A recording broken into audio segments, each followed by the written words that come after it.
que la grâce de Dieu, la paix du Seigneur vous soit accordée en ce matin. Alors, les gars ont vraiment mis du temps dans le culte. Mais ce matin, tu es venu pour un culte au Seigneur. Donc, il faut fêter aujourd'hui le ventre, dis-lui de se calmer. Parce que le Seigneur doit nous parler en ce matin. Alors, ce matin, le Seigneur veut ouvrir nos yeux. Le Seigneur veut rappeler à chacun de nous, parce qu'il a déclaré que le Saint-Esprit viendra donc pour nous rappeler tout ce que le Seigneur Jésus nous a enseigné. Donc ce matin, pour certains, il viendra donc pour leur rappeler ce qu'ils savent déjà, pour que chacun donc puisse obéir et entrer en possession de ses grâces, en possession de ses bénédictions. Nous sommes dans un temps où chacun a besoin de la bénédiction du Seigneur.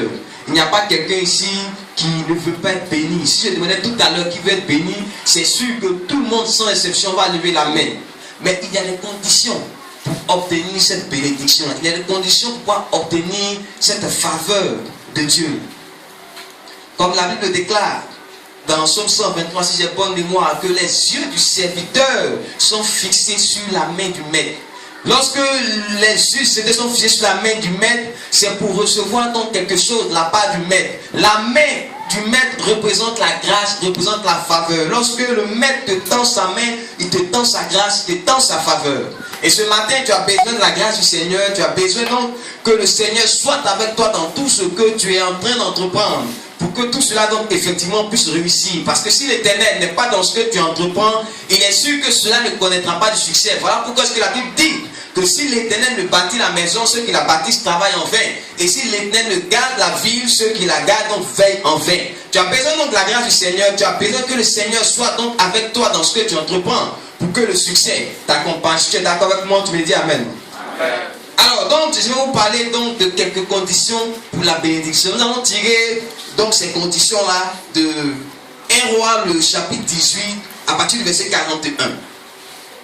1 Roi, le chapitre 18, à partir du verset 41. Je vais demander à quelqu'un qui a une version 8 secondes de lire ça très rapidement, pour qu'on gagne en temps. 1 Roi 18, à partir du verset 41. 1 Roi 18, 41. Et Élie dit à Akab, monte, mange et bois, car il se fait un bruit qui annonce les pluies. Akab monta pour manger et pour boire. Mais Élie monta au sommet du Carmel et se penchant contre terre, il mit son visage entre ses genoux. Et il dit à son serviteur, monte, regarde du côté de la mer. Le serviteur monta, il regarda et dit, il n'y a rien. Élie dit 7 fois, retourne. À la 7e fois, il dit, voici un petit nuage qui s'élève de la mer et qui est comme la paume de la main d'un homme. Élie dit, monte et dis à Akab, attelle et descends afin que la pluie ne s'arrête pas, ne t'arrête pas. En peu d'instants, le ciel s'obscurcit par les nuages, le vent s'établit et il eut une forte pluie. Akab monta sur son char et partit pour Jérusalem. Amen. Ok. Dis avec moi, il va pleuvoir. J'aime bien ça. Voilà. Alors donc, ce passage que nous venons de lire, c'est à partir de cela que nous allons tirer les enseignements qu'il faut pour entrer donc dans nos bénédictions, pour entrer donc dans nos grâces. Il s'agit donc de l'histoire d'Élie, d'Akab, du peuple d'Israël. Le peuple d'Israël se retrouve dans une situation où chacun vivait comme bon lui semblait. Le seul qui doit être adoré en Israël, c'est l'Éternel des armées, c'est l'Éternel Dieu. Il est le seul qui devait et qui doit toujours être adoré. Il va arriver un moment donc dans l'histoire du peuple d'Israël, ce peuple-là va se détourner de la face du Seigneur. Et ils vont commencer donc à vivre comme bon leur semble. Ils vont commencer à adorer les Baals. Alors, Élie va se lever et va faire une déclaration. Élie va dire donc, puisque vous avez commencé à vous détourner de la face du Seigneur, je suis venu ce matin vous déclarer qu'il ne va pas pleuvoir pendant 3 ans et demi, sinon à ma parole. C'est-à-dire que tant que moi je ne reviens pas sur ma décision, il ne pleuvra pas pendant 3 ans et demi. Élie donc fait cette déclaration et effectivement la parole s'accomplit. Le peuple d'Israël se trouve dans une période de sécheresse. Aucune goutte de pluie ne tombe pendant 3 ans et demi. Alors, Élie rassemble tout le peuple d'Israël. Il rassemble les prophètes de Baal. Il appelle Akab et il décide donc de les confronter. Il décide donc de les amener à prendre une décision. Comme la fois dernière, le premier dimanche du mois passé, nous avons vu le choix. Nous avons dit que nous tous sommes appelés donc à des moments précis de notre vie à faire des choix, à prendre des décisions. Et en fonction donc du choix, de la décision que tu prends, en fonction de ça, ta bénédiction aussi vient. Le peuple d'Israël donc devait faire un choix. Suivre le peuple, suivre Dieu ou suivre Baal. Élie donc va demander au prophète de Baal, vous connaissez l'histoire, d'invoquer leur Dieu. Parce qu'on veut savoir qui est le véritable Dieu. Ils vont invoquer leur Dieu pendant des heures et des heures. Pratiquement toute la journée, ils vont invoquer leur Dieu et rien ne va se produire. Alors Élie va invoquer l'Éternel et un mouvement va se produire. Le feu va descendre du ciel pour confirmer ce que Élie est en train de dire. Alors les prophètes de Baal étant confondus, ils vont donc être mis à mort par Élie. Le peuple d'Israël va se tourner donc vers le Seigneur.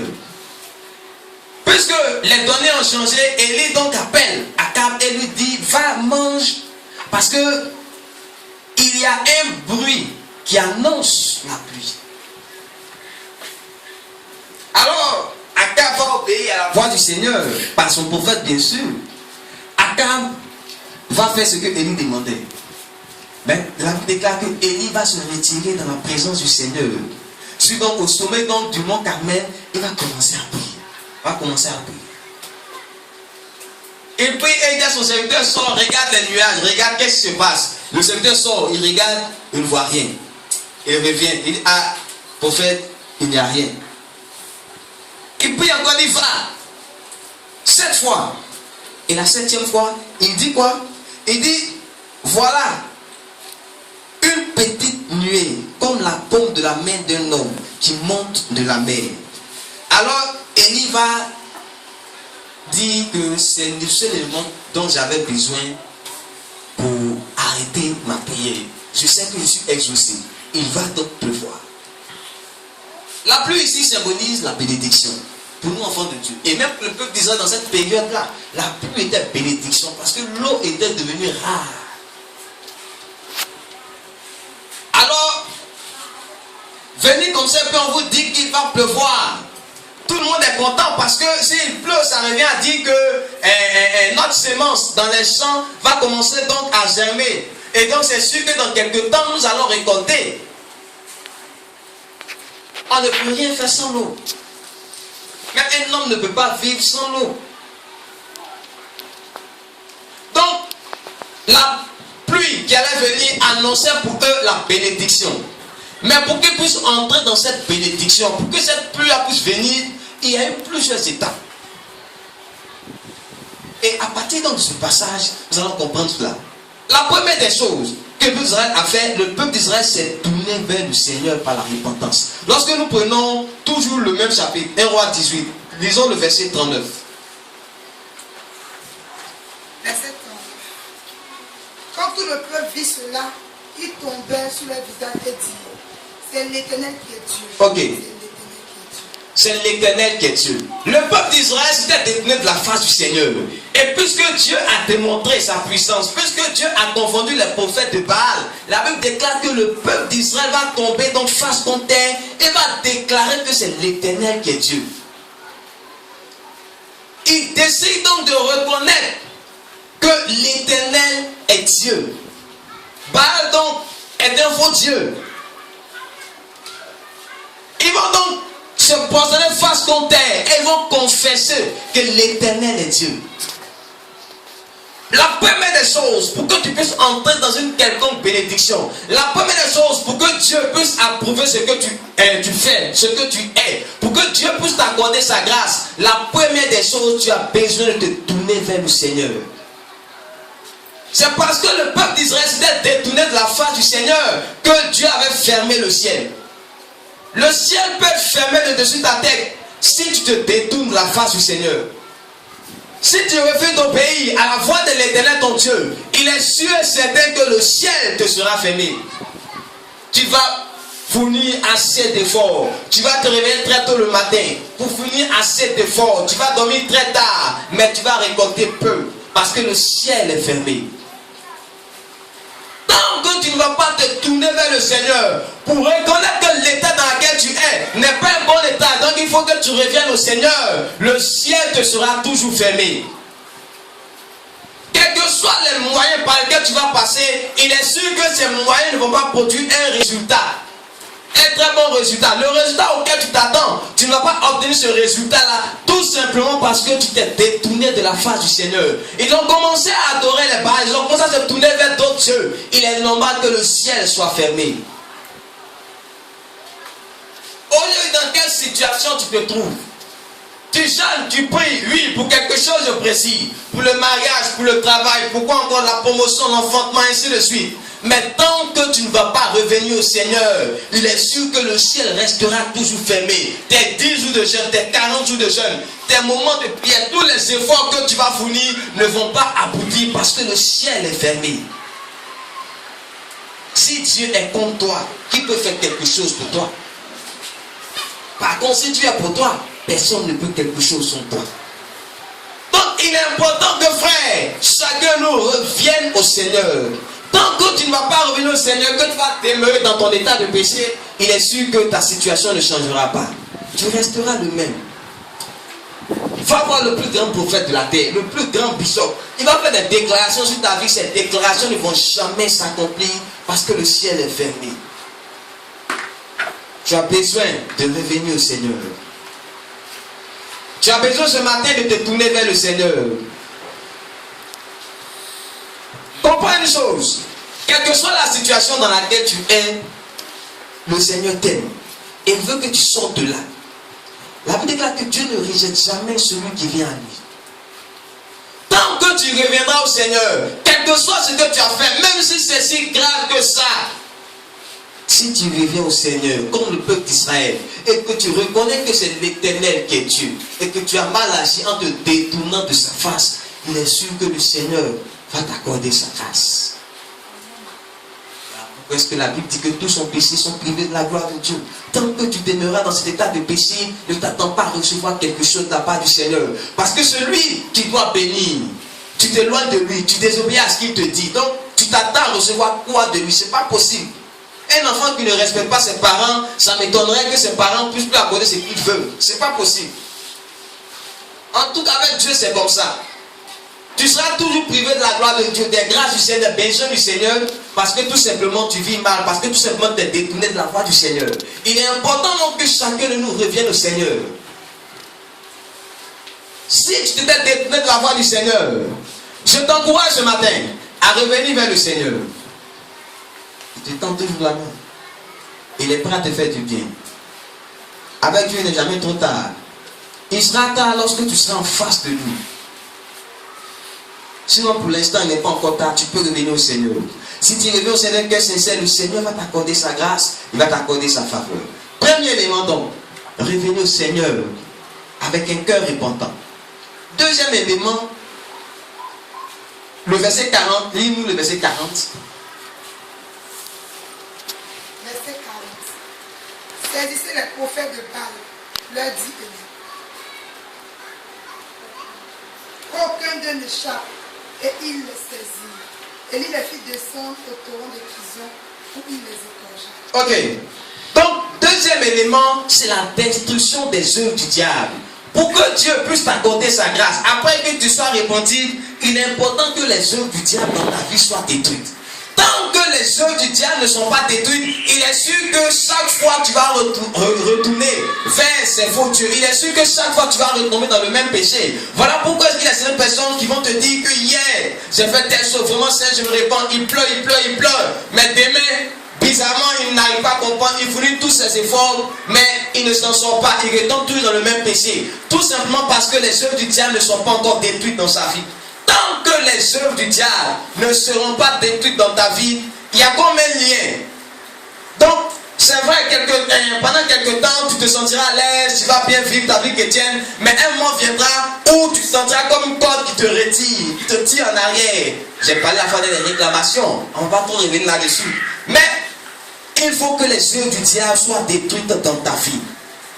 Ce qui fait que chaque fois que tu retombes dans ce péché-là, il est important que cela soit détruit. Tant que cela n'est pas détruit, ta vie va toujours balancer. Ta vie va toujours vaciller. Le Seigneur donc a besoin de faire quelque chose de précis, de particulier dans ta vie ce matin. Il faut que les œuvres du diable qui te retiennent encore captif soient détruites. Ils se sont repentis, c'est vrai. Mais les prophètes de Baal, ceux qui les ont amenés à se détruire la foi du Seigneur, il fallait qu'ils soient détruits, il fallait qu'ils soient donc égorgés. Tant que ces personnes allaient vivre, ils allaient continuer d'amener le peuple à se détruire la foi du Seigneur. Donc il fallait éliminer le mal à la racine. Quand nous prenons l'histoire d'Élisée, Élisée se retrouve à Jéricho et le peuple vient le voir pour lui dire ici il fait bon vivre, mais seulement que les eaux sont amers et à cause de cela il y a la mort. Qu'est-ce qu'Élisée va faire? Élisée prend un plan neuf dans lequel il y a du sel, il va à la source des eaux et il assainit, il verse donc le sel et il fait une déclaration. Il déclare donc que j'assainis les eaux. À partir de là, donc, la Bible déclare que les eaux ont été assainies. On combat toujours le mal à la racine. Tant que tu ne vas pas combattre le mal à la racine, c'est sûr que tu vas toujours te retrouver dans les mêmes péchés, dans les mêmes situations. Va donc à la source du problème. Quelle est l'origine du problème? Qu'est-ce qui fait que chaque fois je vis dans telle ou telle situation?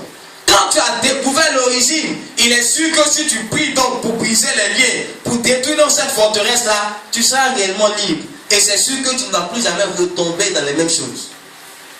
Va donc à la source et détruis les œuvres du diable. Qu'est-ce qui fait qu'aujourd'hui tu es devenu ce que tu es?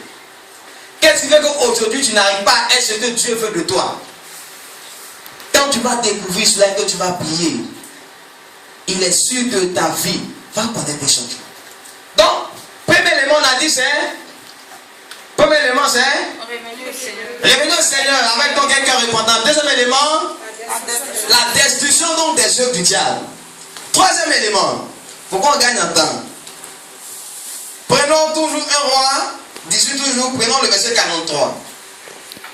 Verset 43. Et il dit à son serviteur, monte, regarde du côté de la mer. Le serviteur monta, il regarda et dit, il n'y a rien. Et il dit 7 fois autour. Ok. Le troisième donc élément, pour que tu puisses poser tes besoins, tes grâces, c'est la persévérance. Élie dit à son serviteur, petit, va, regarde le ciel. Il va, regarde, il dit, Dieu, il n'y a rien. Il dit, mon petit, retourne. Le gars va, il regarde, il revient, il n'y a rien. Troisième fois, retourne. 4 fois, 5 fois, 6 fois, 7 fois. La persévérance. Aujourd'hui, nous ne sommes pas persévérants. Voilà pourquoi ils ne sont pas bénis. Nous avons Christ en nous. Nous vivons dans la crainte de Dieu. On s'est sanctifié. Les œuvres du diable ont été détruites dans notre vie. Mais nous ne sommes pas persévérants. Quand on demande quelque chose aujourd'hui au Seigneur, on veut que le Seigneur l'accomplisse sur place. Tant que le Seigneur ne le fasse sur place, on dit non, Dieu m'appelle, je suis d'accord. Comme le Seigneur il est très lent dans sa manière d'agir, moi je vais trouver une solution ailleurs. Frère, c'est pas parce que tu as demandé quelque chose aujourd'hui que tu dois obligatoirement le recevoir aujourd'hui. Dieu l'a déclaré qu'il fait chaque seconde en son temps. Pour toi, c'est vrai, tu te dis que c'est le moment opportun qui est là. Mais pour Dieu, ce n'est pas forcément le moment opportun. Malheureusement pour nous, nous voulons souvent aider Dieu parce qu'on n'est pas patient. On n'est pas prêt à persévérer. Depuis longtemps, je jeûne, je prie pour la même situation. Rien ne se produit. Donc ça là, mon ami, c'est bon, on va trouver une solution ailleurs. Ou bien bon, d'accord, c'est sur moi, comme je vais aller au ciel, je ne vais pas pécher contre le Seigneur. Mais la chose la plus sûre, j'ai bien comme ça, je suis plus dedans. Si Dieu veut, il n'a qu'à faire. S'il ne veut pas faire, c'est qui est sûr, c'est lui qui est Dieu, qu'on laisse comme ça. Mon ami, tu te fais du mal à toi, mais tu ne fais pas du mal au Seigneur. Persévère et persévère. Je persévérerai tant que je n'aurai pas réussi. Tant que tu n'as pas atteint ton objectif, tant que tu n'as pas encore vu la solution, tant que tu n'as pas encore reçu l'exaucement, frère, continue de prier. continue de chercher. Il est sûr qu'un jour, l'Éternel va t'exaucer. Au temps fixé par l'Éternel, il va t'exaucer. Quand nous prenons la parabole du juge inique, c'est parce que la dame a tellement insisté que finalement elle a dit non, cette dame, elle me fatigue. Attends, je vais la libérer en même temps. Je vais lui rendre justice. Le Seigneur a dit quoi dans l'Apocalypse? Celui qui persévérera jusqu'à la fin sera. C'est dur, c'est vrai, mais persévère. Ça ment sur toi, c'est vrai, mais persévère. Parce que le miel t'attend devant. Samson, lorsqu'il partait avec ses parents sur les Philistins, par rapport donc à son épouse, celle qu'il voulait prendre, il va rencontrer quoi? Un jeune lion sur le chemin. Il pouvait se retourner, il pouvait abandonner. Mais Samson a tué le lion. Et quelque temps après, la Bible dit qu'il y avait du miel dans le squelette donc, du lion. Donc pour qu'il y ait donc le miel, il fallait que Samson livre un combat. Et qu'il obtienne la victoire. Un jeune lion, il a encore toute sa vigueur. Ce n'est pas un vieux lion, il a encore toute sa vigueur. Le problème peut être, c'est vrai, difficile. Mais frère, persévère. Une chose est sûre, Dieu va t'exaucer. Dieu répond toujours favorablement à la prière de ses enfants. Aujourd'hui, tu peux croire que le Seigneur t'a oublié parce que depuis tu pries, tu ne vois rien. Frère, persévère, sœur, persévère. Ton temps arrive. C'est qu'à la fin de Dieu, depuis on est dedans, on dit on s'est marié, depuis on n'est pas marié. Bon, mon âge augmente. Parce que quand on commence à atteindre la trentaine, là, ça c'est l'âge où, en tout cas pour une soeur, son cœur bat. Parce que 30 ans et puis il n'y a pas encore de vrai. Qu'est-ce que j'ai fait? J'ai brisé tous les liens, j'ai jeûné, j'ai prié, j'ai craint Dieu, je n'ai jamais cherché garçon, je n'ai jamais cherché femme. Mais depuis là, c'est comme un Seigneur. Bon, après les mariages, là, si Dieu veut, il n'a qu'à donner. S'il ne veut pas aussi, il n'a qu'à laisser. Ce qui est sûr, moi je vais craindre Dieu. Sœur, qu'il te soit fait donc selon ta foi, selon ta déclaration. Persévère! Il est sûr que même à 40 ans, tu peux encore te marier. Même à 70 ans, tu peux te marier. Non! C'est le temps du Seigneur qui est important. Peut-être que dans le plan de Dieu, quand Dieu nous connaît. Je prends un exemple simple. Nous tous, nous regardons des films ici. Quand tu regardes un film, bon, quand tu as déjà tout regardé, que tu es en train de regarder une seconde fois, tu sais ce qui va se passer. Donc souvent on crie, non, saute ici. Mon ami, il ne peut rien faire. C'est déjà tu programmé. Dieu lui a déjà regardé le film.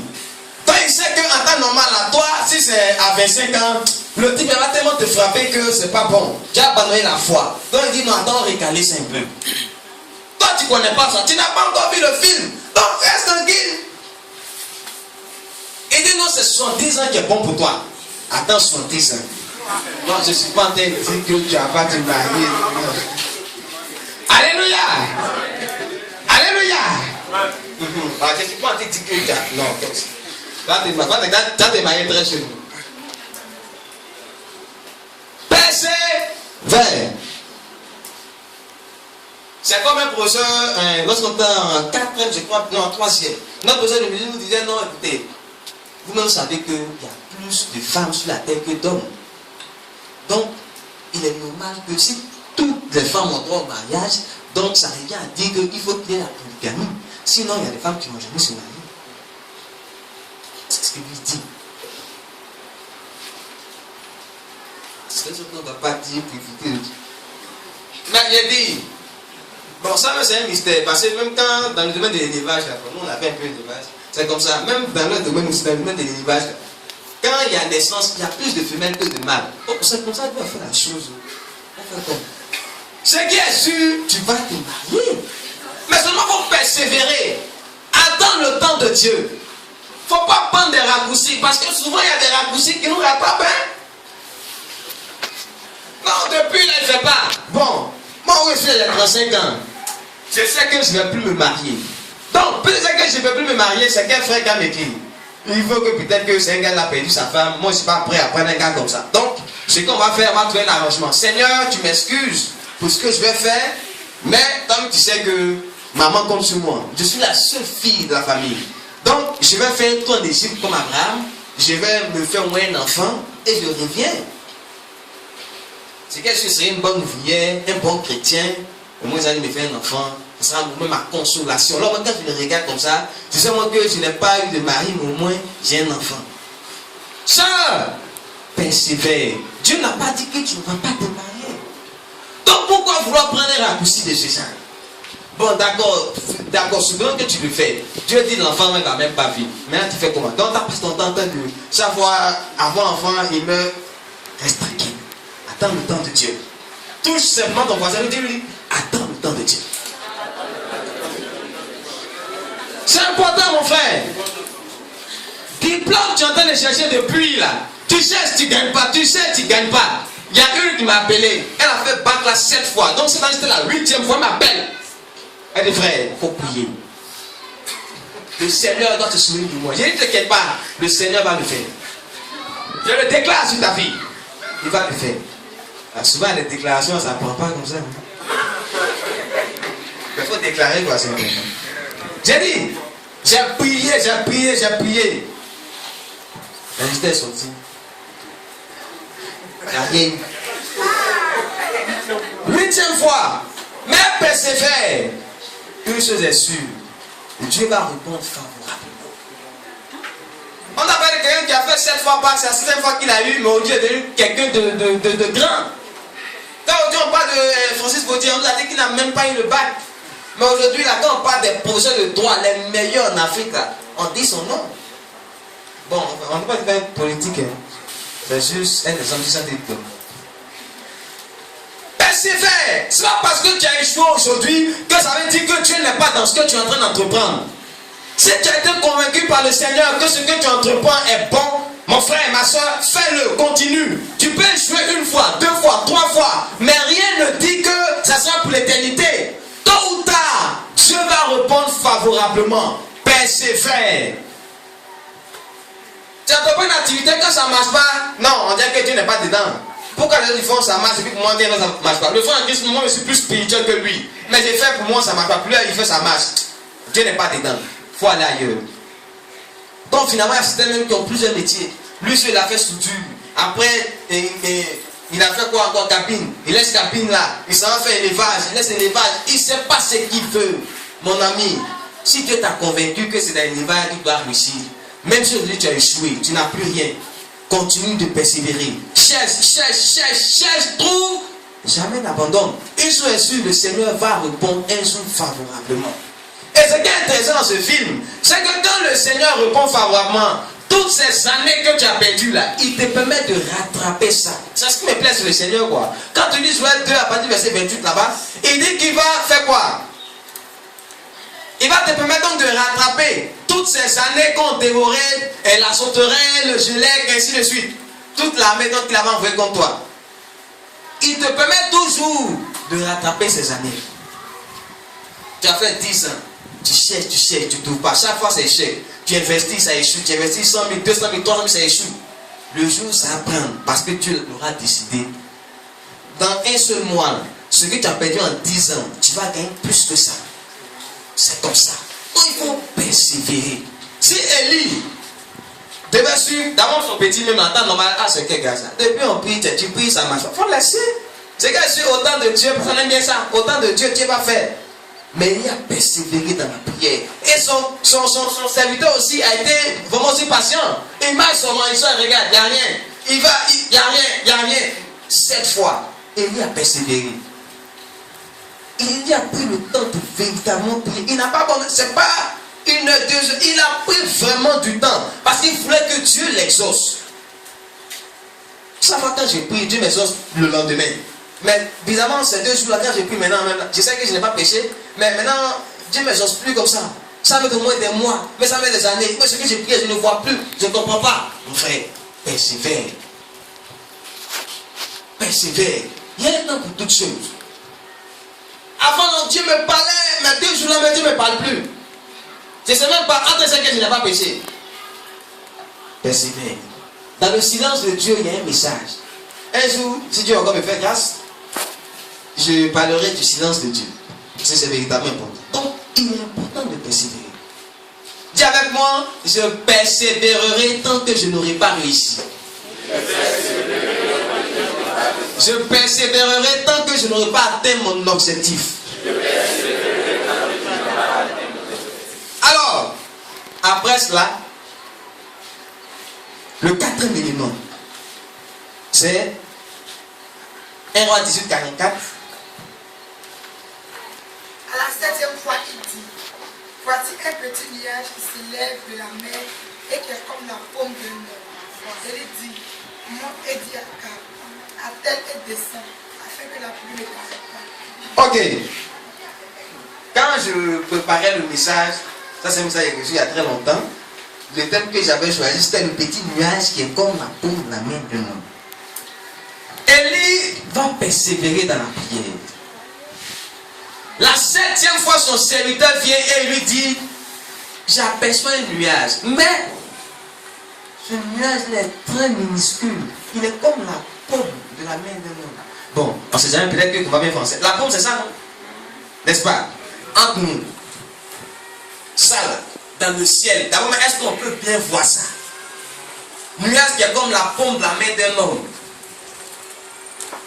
Mais quand Élie a entendu ça, il a arrêté sa prière. Il sait qu'il s'est exaucé. Dès-lui de ville partir parce qu'il va pleuvoir. Aujourd'hui, les gens réclament la bénédiction. Ils ont été persévérants dans la prière. Ils ont brisé les liens, ils ont chassé tout ce qui est forteresse dans l'air, ils ont détruit les forteresses. Ils se sont repentis. Mais souvent, nos bénédictions cadrent parce qu'en réalité, nous ne savons pas reconnaître le temps où Dieu nous visite. Voilà pourquoi quand Jésus approchait donc de sa mort, il a dit à Jérusalem que Jérusalem n'a pas reconnu le temps où Dieu l'a visité. Souvent on prie, on prie, on prie. Dieu nous exauce, mais on ne se rend pas compte que voici l'exaucement qui est là. Et on continue toujours de prier. Mais Dieu t'a dit, je sais donc il ne va plus rien te dire. Les choses cachées sont à Dieu, mais les choses révélées sont aux hommes. Élie a su reconnaître que dans ce petit nuage-là, il y a une très grande pluie. Élie a arrêté sa prière, il sait qu'il est exaucé. Et comme elle dit la suite, à partir de ce petit nuage qui était semblable à la paume, et donc la main d'un homme, une grande pluie. Ce petit nuage d'abord va appeler plusieurs nuages. Pas forcément donc un grand nuage. Dieu commence toujours par les petites choses pour te permettre de devenir grand. Quelqu'un qui est né grand, c'est Adam. À part Adam, là, nous tous là, on est petits. Tu es bébé d'abord, tu chies sur les gens, tu pisses sur les gens, et puis après tu fais 4 pattes ainsi de suite jusqu'à ce que tu deviennes ce que tu es aujourd'hui. Pour te bénir, Dieu va passer d'abord par les petites choses. Quelqu'un prie le Seigneur, Dieu lui révèle que mon fils, je vais te bénir. Je fais être un millionnaire. Dans quelques temps, tu vas avoir 10 millions. C'est intéressant, 10 millions, alors là, tu es assis ici que tu as 10 millions, mon frère. Ça, je suis que toi, c'est à mon homme particulier. Seigneur, on va dire que tu as des souvenirs de moi le temps. Mais, parce que Dieu t'a donné une telle révélation que tu auras 10 millions, toi, dans ton esprit, tu t'attends à quoi? Un jour, peut-être, je vais aller prier pour un monsieur et il sera guéri et il va me faire un don de 10 millions. Ou bien non, dans ce que je suis en train d'entreprendre là, un jour, j'aurai un contrat de 10 millions. Or, c'est avec les 10 000 francs que tu as là que les 10 millions commencent. Mais parce que tu ne sais pas cela, tu te tues toujours à prier. Seigneur, assis. Non, Seigneur, c'est comment? Depuis là, tu m'as promis. Vraiment, ce que ta bouche dit, ta main accomplie. Seigneur, assis, et tu ne vois rien. Finalement, tu baisses tes bras. Mais 10 millions, en réalité, c'est 10 000 francs. C'est à partir de là que Dieu voulait fructifier pour te permettre d'avoir les 10 millions. Mais comme toi, dans ton esprit, tu t'attendais à recevoir tout un coup de chaos, donc tu vas négliger le peu que Dieu t'a donné. Prenons 2 Rois. 2 Rois, le chapitre 4, à partir du verset 2. Très rapidement, il faut qu'on gagne un temps. J'espère que tu n'as pas trop faim. Le message te fait du bien, j'espère. Rapidement, 2 Rois 4. 2. Élisée lui dit, que puis-je faire pour toi? Dis-moi, qu'as-tu à la maison? Elle répondit, ta servante n'a rien du tout à la maison. Que vase du... Ok, tu prends Marc 6, 38. Donc je vous explique rapidement ce passage. Alors il s'agit ici d'Élisée. Élisée se retrouve en face d'une dame, une veuve. Elle Elle était femme de fils de prophète. Alors elle vient voir Élisée, elle dit à Élisée que voici mon mari donc, qui était donc serviteur de l'Éternel, fils de prophète, est mort. Mais il est mort en nous laissant des dettes. Et le créancier donc vient et il décide de faire donc de nos enfants des esclaves. Serviteur de Dieu, souviens-toi de moi. Et je vais lui demander quoi? Qu'as-tu? Elle a réfléchi jusqu'à... Elle dit non, j'ai un peu d'huile à la maison. Ça a parti donc du peu d'huile qu'elle avait que le Seigneur va se glorifier. Elle ne vendait pas de l'huile. Mais elle s'est souvenue qu'elle a un peu d'huile. C'est tout ce qui lui reste. Le Seigneur va s'appuyer sur donc ce béniment et va produire le miracle. Si elle lui avait dit qu'elle n'avait rien, il n'allait rien se passer pour elle. Je te dis la vérité. Tant que tu passeras ton temps à dire je n'ai rien, tu n'auras jamais rien. Le Seigneur s'appuiera toujours sur le peu que tu as pour se glorifier. Pour que Dieu puisse t'élever, il va s'appuyer toujours sur le peu que tu as. Tu vas devenir un intellectuel, mais la petite connaissance que tu as là, c'est sur cette petite connaissance que Dieu va s'appuyer pour faire de toi un intellectuel demain. Mais cette connaissance là, tu négliges là. Faut pas penser que quand Dieu descend en toi, tu deviens automatiquement intelligent, automatiquement sage, tu mens. C'est pas vrai. Quand il vient en toi, il te rappelle ce qu'on t'enseigne ici tous les dimanches là. Il te dit mon fils, là où tu vas là, c'est pas bon, faut pas aller. Mais dis non qu'il est en moi, donc il devient automatiquement sage, automatiquement intelligent. Il y a des gens qui sont très bons dans l'affaire de Dieu, ils sont très spirituels, ils président tous les dimanches, mais ils sont derniers des classes. C'est la vrai. Est-ce qu'il n'y a pas de chrétiens qui reprennent les classes? Alors, Dieu s'appuiera toujours sur la petite connaissance que tu as en mathématiques là. C'est ça va s'appuyer pour se glorifier. La petite connaissance que toi tu as en EPS là, c'est ça qui va s'appuyer sur ça pour se glorifier. Oh, c'est comme ça, il y a des gens, ils sont forts, eux ils ont 10 demandes en EPS. 10 demandes un peu poussées, moins de mathématiques, maintenant tu as que pousser un. Ça a bougé en mathématiques, grâce à ça tu as eu ton BPC, tu as eu ton bac. Donc supposons un candidat, lui il allait faire EPS. Bon, nous malheureusement on a tellement frustré en EPS que je dispense. Bon. Le gars, lui, il est fort en EPS. Il s'en fait au bac là. Une fois que tu as au-delà de 10, ça devient un bonus. Le gars, il s'est tué, il a eu au moins plus 5. Et il se rend compte qu'il a son bac, il a 204 points. Attends, il n'y a pas moyen de classe. C'est qu'il n'a pas été repêché. Mais qu'est-ce que c'est qu'il a eu bac là? C'est EPS là? Plus 5 qu'il a eu là. Mais alors, la petite connaissance qu'il a en EPS là, Dieu s'est appuyé dessus pour lui donner le bac. Il n'a pas eu besoin de se tuer en SVT haute. Bac, EPS. Sans EPS, tu n'as pas avoir bac. Dieu s'appuie toujours sur le peu que tu as pour se glorifier. Tu as 1000 francs, tu vas avoir 100 000. À partir de 1000 francs, tu peux avoir 100 000. Tu as 25, tu vas avoir 1 million. À partir de 25, tu peux avoir 1 million. Mais c'est parce que souvent on ne sait pas reconnaître ce que Dieu nous donne. On s'attend à quelque chose de tellement extraordinaire que quand ça vient, on dit non, non, ça là, non, c'est même pas Dieu. Ça, c'est un truc normal, un truc naturel. Ça, j'ai toujours ça tous les jours. Donc, Dieu n'est pas dedans. On s'attend à quelque chose de grand. Frère, ta bénédiction, c'est en fonction de ce que tu as. C'est en fonction de ça que Dieu multiplie. Même quand on prend l'histoire des pains,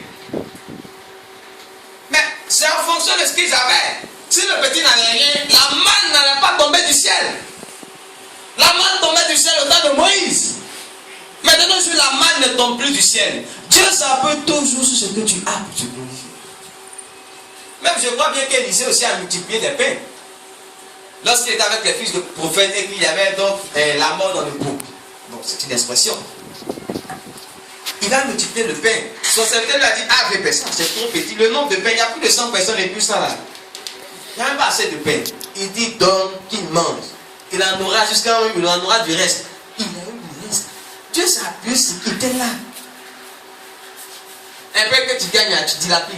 Et puis tu pries, Seigneur, vraiment, comme tu m'avais la révélation, après tu m'as monté dans un songe que j'avais eu 13 millions. Attends-moi, chaque fois ce qu'il voit dans mes songes s'accomplit toujours. Donc Seigneur, attends les 13 millions. Seigneur, attends les 10 millions. Seigneur, attends ma bénédiction.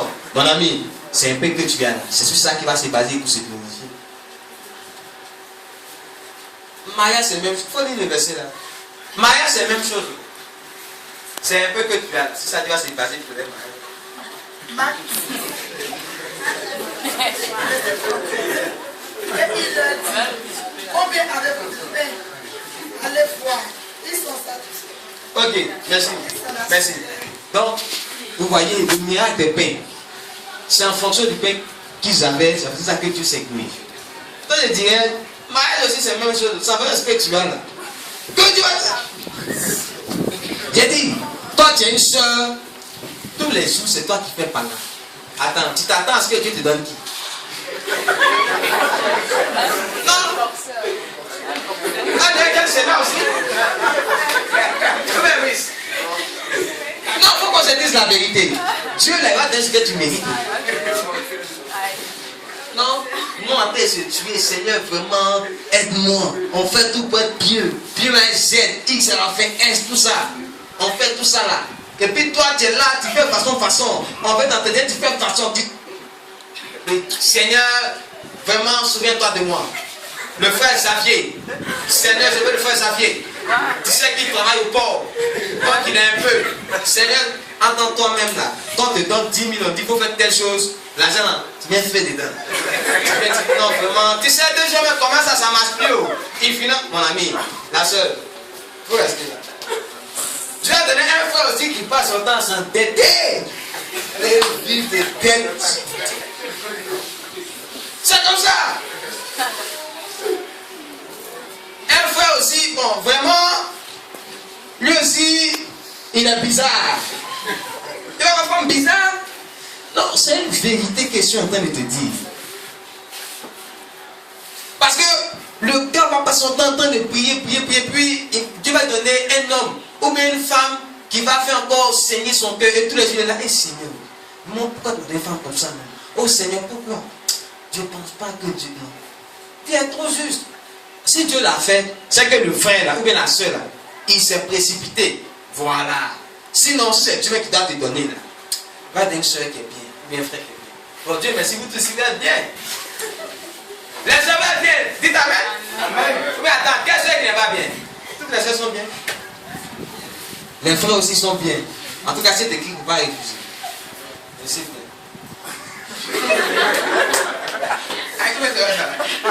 C'est bien. Donc, Dieu s'appuie toujours sur ce que nous avons pour se glorifier. Tu veux prier pour les malades pour qu'ils soient guéris. C'est simple. Petit temps de prière, 10 minutes de prière, tu fais tous les jours. C'est sur ça, c'est à partir de là que Dieu va s'appuyer et puis va se glorifier. C'est comme ça. Petit temps de jeûne tu fais là. C'est vrai, c'est pas extraordinaire. Mais c'est sur ça là que Dieu va s'appuyer pour se glorifier. Il n'y a pas quelque chose d'extraordinaire qui va venir. Non. Un peu que tu as là. Prends ça au sérieux. Prends ça en considération. Mon ami, si tu gères cabine, prends ça au sérieux. Dans cabine, tu peux te marier avant que tu aies le travail de fonction publique que tu cherches depuis longtemps. Peut-être qu'on ne sait jamais. Peut-être que toi, depuis là, Dieu te fait échouer souvent parce qu'il trouve que cabine est mieux pour toi. Mais toi, tu n'as pas encore compris ça. Tu passes concours seulement. Mon ami, va bien prier. Non, il a dit. Moi, mon collègue, le régional d'Abobo, c'est pas encore régional. Le régional d'Abobo, plus sa cabine, la cabine en cabine est un peu plus qu'aujourd'hui. Maintenant, lui, il fait maintenant transfert, hein, il donne des outils aux gens, aux gens de cabine. Ah, ouais, bon. S'il est trop facile d'écrire, pas ça là-dedans. Nous, quand tu sais cabine, non, il n'y a pas là-dedans. Hein? Va, mon frère, tu veux qu'est-ce que c'est ça ici, c'est quoi? C'est dans les cabines. L'étudiant, il a quoi? Il n'a pas pouce. C'est une cabine. Quelqu'un est sa pièce, je dis sur lui cabine. Alors, toi, tu vas en Rachid. Comme, évidemment, nous, les Ivoiriens, les francophones, on a ce problème. Il y a un Mauritanien, quand lui il fait sa petite boutique, il ne s'attend pas à recevoir bénéfice 100 000, non. Même si le paquet de bonbons, même s'il doit avoir bénéfice 100 francs sur chaque paquet, il est prêt à le faire. Quel que soit le temps que ça met, il va vendre. Mais nous là, on investit d'abord. Ça là, tu gagnes combien de sous comme bénéfice? 100 francs. Bon. L'autre là, tu gagnes combien de sous comme bénéfice? On dit 1000 francs. Il dit bon, allons sur 1000 francs. Oh, peut-être que c'est dans ça là que Dieu veut nous bénir. Dans la racine que tu vends, Dieu veut te bénir. Peut-être qu'aujourd'hui tu as commencé à l'arachide. Mais demain c'est toi qui vas livrer l'arachide aux gens. Après demain c'est toi qui auras des camions qui allaient chercher maintenant marchandises des gens dans les champs. Venir livrer. C'est comme ça que Dieu fait. Quand tu fais là, tu ne prends pas ça au sérieux. Moi dans ma tenue, tu perds mon tissu. Ou bien tu fais un modèle bizarre. Et à cause on ne va pas chez toi. Bon, tu t'attends à quoi demain? Peut-être que c'est dans petite couture là. Tu as devenu demain un grand styliste. Demain tu as plusieurs écoles de couture. L'autre là, Madoché, connaît Madoché, celui de la semaine de Dieu là. Il a commencé avec quoi? Il vendait boutons. Boutons de chemise. C'est ça il vendait. Mais aujourd'hui là, tu ne peux pas demander. On va avoir l'aide de demande d'aide de parrainage partout. Il a l'argent jusqu'à demain matin, comme on le dit.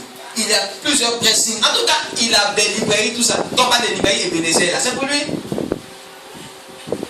Mais ce gars là, il vendait boutons.